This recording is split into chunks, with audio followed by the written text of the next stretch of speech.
புதுச்சேரி உலகநாயகி அம்மன் கோயிலில் நகை திருட்டில் ஈடுபட்ட பிரபல திருடன் போலீசில் சிக்கியுள்ளார். எந்த ஒரு கதவும் உடைக்காமல் எப்படி திருட்டு நடந்திருக்கும் என்ற சந்தேகத்தை போலீசார் திருடனை வைத்தே தெரிந்து கொண்டது எப்படி?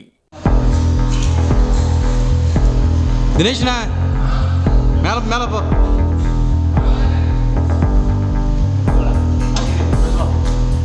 இதோ தம்பி பார்த்தேன்.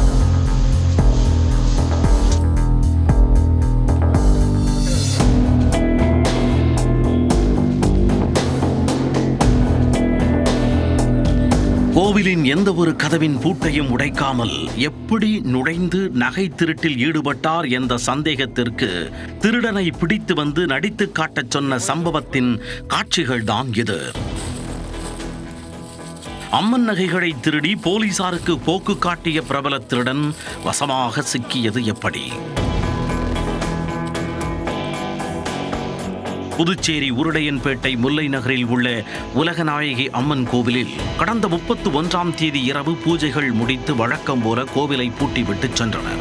மறுநாள் காலை பூசாரி இளந்திரையன் கோவிலை திறந்தபோது கோவிலுக்குள் உள்ளே அலுவலக பூட்டு உடைக்கப்பட்டிருப்பது கண்டு அதிர்ச்சியடைந்தார். அலுவலக பீரோ லாக்கரில் இருந்த அம்மன் நெக்லஸ், கம்மல் உட்பட 5 பவுன் நகைகள் காணாமல் போயிருந்தது.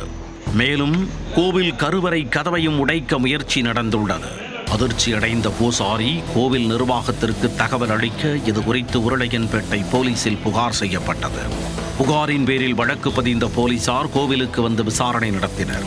கோவிலுக்குள் இருந்த சிசிடிவி கேமராக்கள் அனைத்தும் மேல் பக்கமாக திருப்பிவிடப்பட்டிருந்தது. மேலும் சிசிடிவியை ஆய்வு செய்தபோது அது சில மாதங்களாய் இயங்கவில்லை என்ற தகவல் போலீசாருக்கு ஏமாற்றத்தை தந்தது. இருப்பினும் கைரேகை நிபுணர்கள் மற்றும் ஓப்பனாய் வரவழைக்கப்பட்டு ஆய்வு செய்தனர்.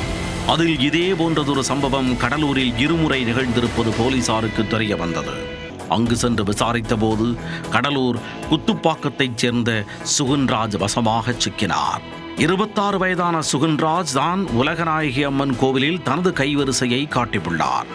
அவரை கைது செய்து கோவிலுக்கு அழைத்துச் சென்ற போலீசார் எந்த ஒரு கதவும் உடைக்காமல் எப்படி திருட்டு நடந்திருக்கும் என்ற சந்தேகத்தை திருடனை வைத்து தெரிந்து கொண்டனர்.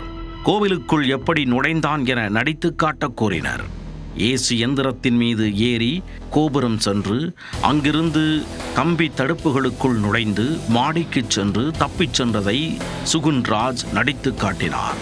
இதனைத் தொடர்ந்து கோவில் கூரைக்கு கூடுதல் பாதுகாப்பை ஏற்படுத்த அறிவுறுத்திய போலீசார் குற்றவாளியை கைது செய்தனர். அவரிடமிருந்த அம்மன் நகைகளை மீட்ட போலீசார் அவரை நீதிமன்றத்தில் ஆஜர்படுத்தி சிறையில் அடைத்தனர்.